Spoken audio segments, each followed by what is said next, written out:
postponed and postponed. So we really haven't had a chance to have any sort of a wrap-up meeting from the activities in July. So I wanted to spend the first part of this meeting kind of talking about that and getting everybody's feedback and their take on how it went and how everything went from your responsibilities. Let's see, Aaron, I think you're first up on my screen. Do you have any feedback, any thoughts, how it went for you, what we need to change, if we have to do this again? I thought it went pretty well, really, for what it was. So, yeah, no, I don't really have anything to say. I'm sure more will come up as people talk, but no, I thought it turned out to be pretty decent. A little more coordination, obviously, is always the way it is, but that's just, yeah. Yeah, definitely. I think one of my takeaways about the coordination part was in hindsight, looking back afterwards, when we prepped all of our activities, most everything was prepped here in my front yard. And instead of delivering it to everybody, we should have just had the person, the team leader from their location come here and pick everything up. And then I think it would have went a lot more smooth. Every location that we hit to deliver things, we ran into problems, which put us behind in delivering to the next location. Yeah. So. Yeah, and I think it would have kind of helped the team leaders figure out more along the lines of, oh, this is what it's supposed to look like. Yeah, and, for sure. Oh, this is where how it needs to be set up, kind of thing. Yeah, for sure. What about you, Tino? How did everything go for you guys? Yeah, from our end, the reports back were that, well, there were no issues to be reported to the police. There were no safety concerns, really no complaints made to us directly or anything like that. We had one officer assigned to each location. They reported back that everybody who participated was courteous, and really that's what we want to hear, I guess. But yeah, it would be nice if we still have to move forward similarly next year. I mean, I think we all learned something from this last event, and we would be a little more prepared to change things on the fly. I think, I mean, over the last 8 months, we're learning to have to do that. So I think we're going to come out veterans of from one day to the next by then. But obviously, hopefully, we'll have something more normal next year. Mm-hmm. Whatever normal is. Okay. I don't think our plan to throw a drive-in movie in on the 4th to alleviate people out in the town doing fireworks worked very well. It's definitely very, very, very low attendance, which, I mean, at the end of the day, I was okay with because I was so tired. I wanted to go home. So with only a few people at the movie, we were able to cut out pretty early. So we tried, but I don't think we brought many people in. Either way, believe it or not, I mean, for what the fireworks that did occur, I guess, I think under the circumstances, most people were a little more willing to give their neighbors a little bit of grace and just not make any real complaints of any sort. So nobody pushed it too far one way or the other. Awesome. Good deal. Neil, what about you? What did you guys see and experience, and how did your feed go? It went a lot better than we expected. We had a lot of people as a fundraiser. We generated a lot more revenue than we expected, and we usually, and it was just on a donation only basis this year. In that the goal was to provide breakfast for anybody who wanted it. So we had a lot of people come through, and there were some different people that I don't usually see there. It was kind of fun. I think there were people that were able to participate that don't usually. We had some people come through, and they were like, yeah, I need to pick up 8 breakfasts. I'm like, okay, where's your family? Well, they're all at home, they're sleeping. So I think there's some people that don't get up and come to it, but since they were able to get it and get home, sorry about that. That opened a whole different group of folks, and that was really good. We got lots of positive reviews on it. I think we will continue to do some kind of a drive-through like that, even if we are able to open up again next year. I think there are people that really like having that community event that they can participate in, but then there are some that would like to support but don't want to be there, or just it just doesn't work out for them for that day. So yeah, I think it was a good thing, and definitely was an opportunity for us to change. See, adapting. We had the opportunity to change our system, and it was good. That's the way to look at it. I was fortunate enough to be one of those people that don't usually get to come and attend, and we were able to drive through and grab some breakfast that morning. I think it's been the first time since I stepped into this role that I was able to. So that was cool. I was going to say, I actually got a hot breakfast from the fire department this year.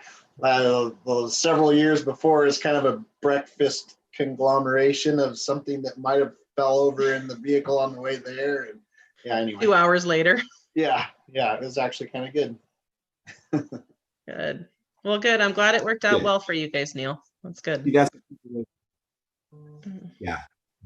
All right. Shannon, do you feel well enough to give us some feedback from your perspective? Yeah, the only feedback I could think of, it seems like it's been months. It has been months, hasn't it? It has. The music, nice try, but whatever the amplifier, the speaker just wasn't there. We're gonna have to come up with something besides the Spotify playlists and that kind of, that kind of setup. That just didn't work out. I think we ran it at my location for about 15 minutes, and that was it. Also, maybe I misunderstood when Nathan brought up the idea in the first place, but I didn't want to time my phone up for the whole 4 hours either, in case I needed to call somebody, and I didn't bring a battery pack or anything, so my battery probably wouldn't have lasted. And the only other thing I can think of is food. I think we probably, if we have to do it this way again, we have to do some more advertising on the food, and maybe get the food vendors a little bit more energized. I don't know what the other locations were like, but at ours, it was kind of lackadaisical. I don't know that he made much money, and he was kind of a little bit of a complainer too. He complained about at the drive-in, I think the night before, he didn't make much money, but I mean, there were plenty of people there. I just don't think they were particularly interested in having pizza. So maybe the other ones did fine. I think it definitely is. I don't want to say definitely is the product. I know. I think it was just, what people were looking for or whatever. We all know that Pinky's is the big draw to our event. So it just seemed like at the sports park, which is where we had them housed, it was nonstop traffic going through there. So I know people came out to, they had the money to spend on it. I think it was just a matter of maybe not having everybody in one location, that they came down to the sports park knowing Pinky's was there, maybe not knowing where other food vendors were. And I think maybe a solution to that is being able to prepare a little bit better if we have to go down this road again. We did throw this together so last minute, and what we pulled off for the amount of time that we had to do it, I think is amazing. But look, moving forward, if we have to do it like this again, we would have time to make a map and to be able to, advertise which vendors are where and stuff. And maybe that might help. Agreed. I think a map would have been a great thing to add. Okay. Thank you. Mm-hmm. Lisa, I feel like I haven't seen you in forever. So we're just kind of going over a little bit of feedback from months ago, because this is the first time we've been able to get back together again and talk about how things went from your perspective. and what you experienced with the vendors and all that stuff. I guess I would agree with everyone's feedback so far. I mean, we had a lot of vendors lined up and then they kind of fell by the wayside at the last minute. So we had who we had, and we didn't have a lot of time to market them or for them to market where they were. It was just a weird year, but I got the sense that they were all happy to be there, whether they, made money or not. That's our local vendors, and they were happy to be there. So that's what I got from them. Good deal. All righty. Well, looking back, I know it was a whirlwind of a bunch of planning really quickly, a bunch of adapting. I think everybody did an amazing job of stepping into the role that they needed to step into just to make this happen.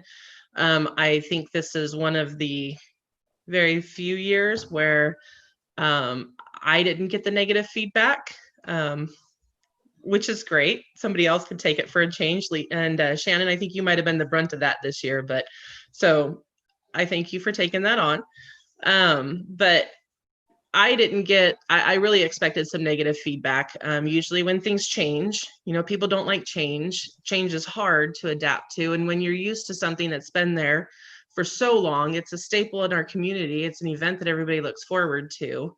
We're not going to be able to please everybody. And we knew that. But the support that we did get, I was very thankful for. So there was a lot of positive feedback on the community pages out there on Facebook that I was happy to read. Usually I cringe when it's time to start getting feedback from everybody, but I'm glad that the community embraced the changes that we made, and we're thankful for what we were able to put together out there. As far as looking for the future, I don't know yet. If anybody has a magic ball that they can look into and tell us where we're going to be, I'd love to hear what that's going to look like.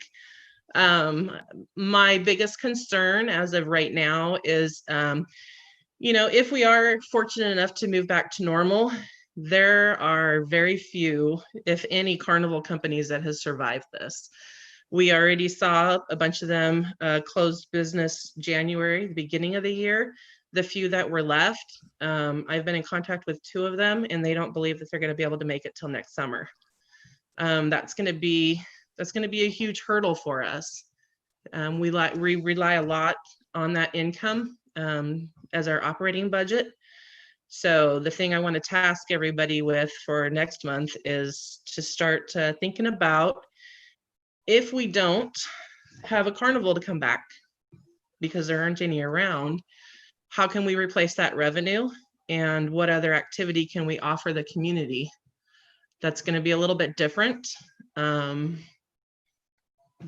a draw to the event to bring people in. I expect lots of ideas, books full of ideas. Bungee jumping. Oh, I keep getting that one a lot from a lot of people. Where you're gonna get the bungee to jump from, but Yeah. Anyway. No. Or a slingshot ride. That's the other one I hear Slingshot too. ride. Slingshot ride. Yeah.